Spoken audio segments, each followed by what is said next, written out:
workers take control of one of Egypt's biggest state-owned factories in a strike over pay. Has social unrest under President Hosni Mubarak reached critical mass? This is Inside Story.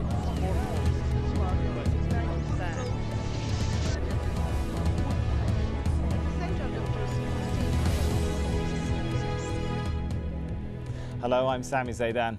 Thousands of workers at Egypt's largest textile factory are striking over what they say is poverty line pay. The dispute in Mahalla is the latest in a long series within Egypt in the last year. Employees have taken control of the factory. They say that while the economy's grown by around 7% a year, wages are yet to catch up. Well, managers of the government holding company, which runs the firm, say the strike is costing millions of dollars a day. They say they simply can't afford to meet the workers' demands. Well, outraged, frustrated, even disappointed, here's the view from the street. We demand pay rises in line with inflation prices and affordable housing.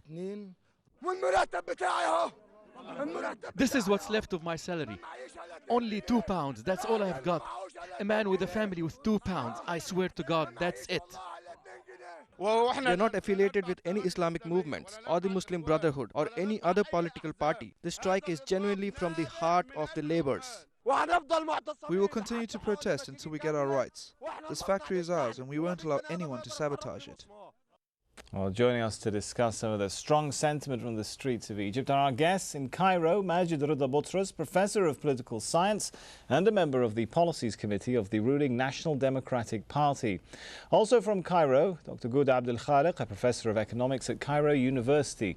And from London, John Chalcraft, Lecturer in the History and Politics of Imperialism at the London School of Economics. Welcome to you all, gentlemen. If I could start with Mr. Ghouda.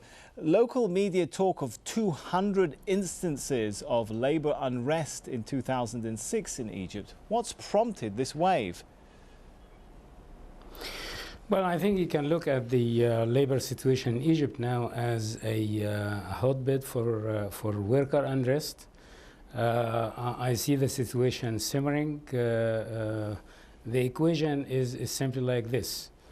Inflation is accelerating. At the same time, the wages are frozen by government decrees. And the workers are having it very, very difficult, almost impossible to make ends meet.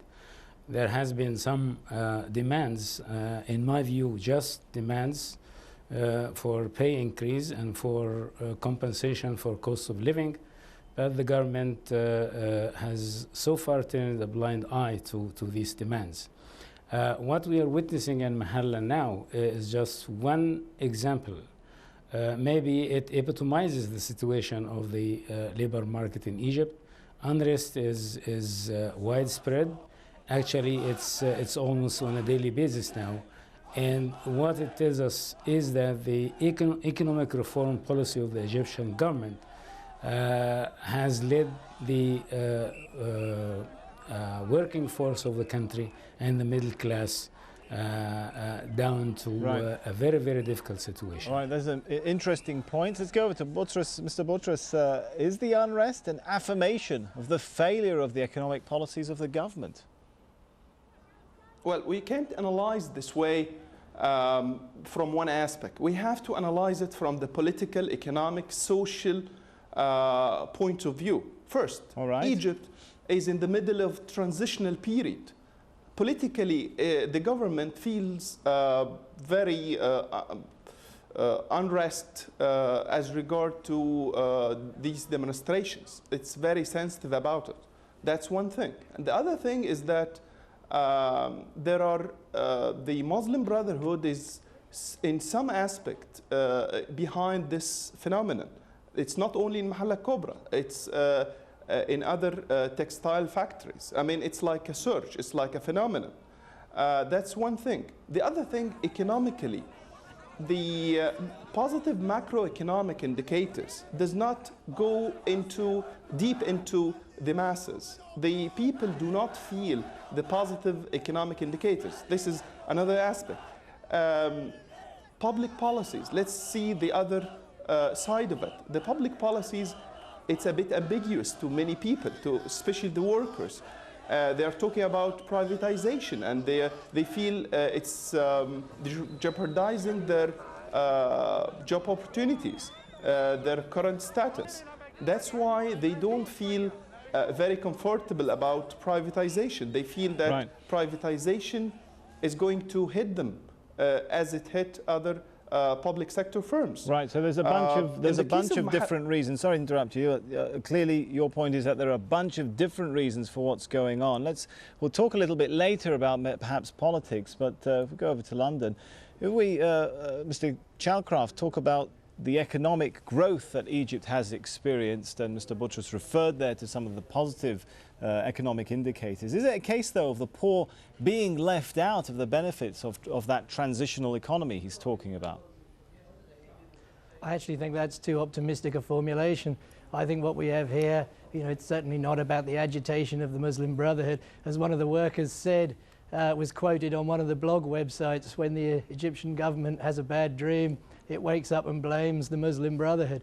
This isn't about the Muslim Brotherhood. In fact, what the last speaker said about privatization is much closer to the central causes of what's going on. This is about the imposition of a neoliberal free market dogma on the lives and livelihoods of hundreds of thousands of workers in Egypt. And it's a very familiar picture.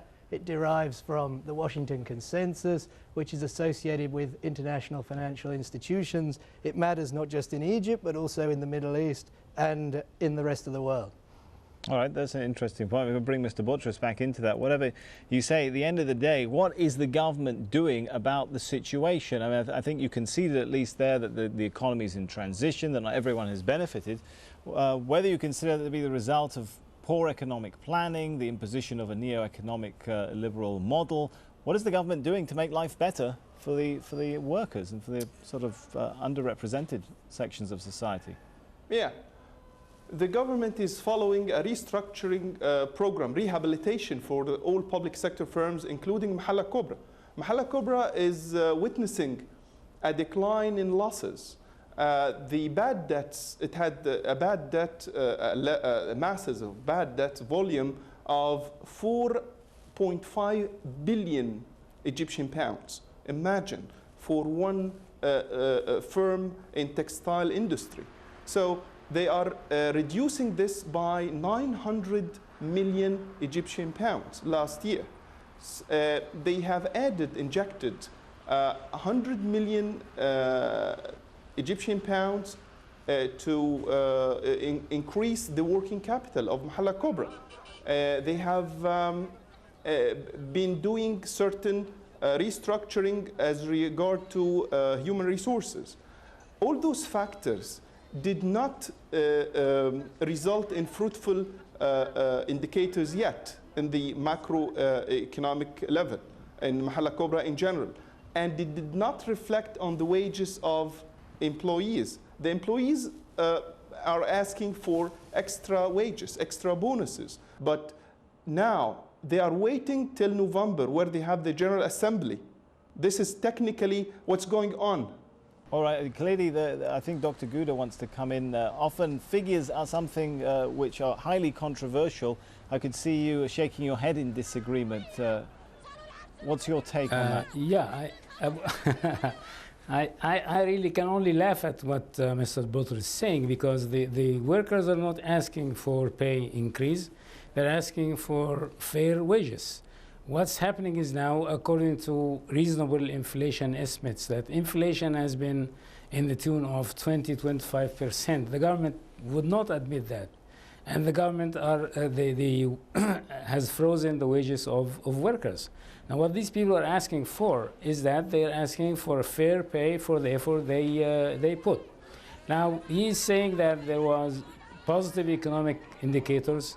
Those positive economic indicators are only positive in the eyes of the Washington financial institutions and the world financial institution, but not in the eyes of the Egyptian. But what about debt reduction, for example, Dr. Gouda? Mr. Boutros was saying that the government has reduced the debt of some of the public there is firms. An incident. Who is responsible for the accumulation of that debt? Certainly not the workers at Mahalla. It's the stupid policy of the Egyptian government that led to the accumulation of that debt. And to be specific, in the name of economic reform, interest rates were liberalized in the early 90s, and that resulted in doubling of the interest rate. Now, companies like Misr company in Mahalla were actually in debt. Now, when you double the interest rate, that definitely means a larger debt burden. So it's the macro policy, not the micro enterprise that is to blame for that. Now, he said that the growth is at 7%, and actually nobody is seeing, particularly down below at the social strata, the workers, the middle class, they're not seeing that. All right, there's plenty to discuss, but it is time now for a short break. When we come back, we'll look at where the regional drive towards privatization and globalization, where's that taking the Middle East? Stay with us.